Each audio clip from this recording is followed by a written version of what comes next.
Halloween రాత్రి సుమన్, శరణ్య ఇద్దరూ పల్లెలో ఉన్న పాత టాయ్ మెన్షన్ దగ్గరికి వెళ్లారు. అది నిజంగా భయంకరమా అని శరణ్య అడిగింది. మనమే చూద్దాం అని సుమన్ చిరునవ్వు చిందించాడు. మెన్షన్ తలుపు తగిలించగానే అది వెల్కమ్ అని చెప్పింది. ఇద్దరూ ఆశ్చర్యంతో ఒకరిని ఒకరు చూశారు. శబ్దం తలుపు నుంచే వస్తోంది.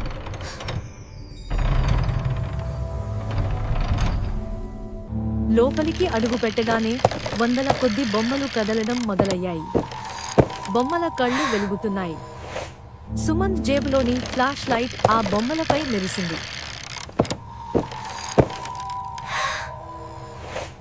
భయపడ్డ శరణ్య గడియారం వైపు చూపింది.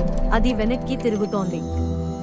సమయం వెనక్కి వెళ్తుంది అని సుమంత్ ఎక్స్క్లెయిమ్. అప్పగా ఒక బొమ్మల పజిల్ గాల్లో ఎగిరింది. దీన్ని సరిగ్గా అమర్చితే దారి తేలుతుందేమో అని శరణ్య అంది. ఒక టెడ్డీ బేర్ అచానక్ మాట్లాడింది. మా యజమానులు మమ్మల్ని మరచిపోయారు అని దుఃఖంగా చెప్పింది. సుమంత్ కళ్లలో సానుభూతి మెరిసింది.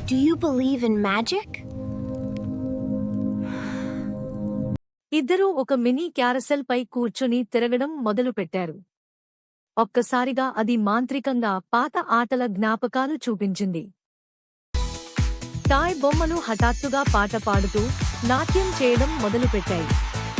భయం ఆనందంగా మారిపోయింది.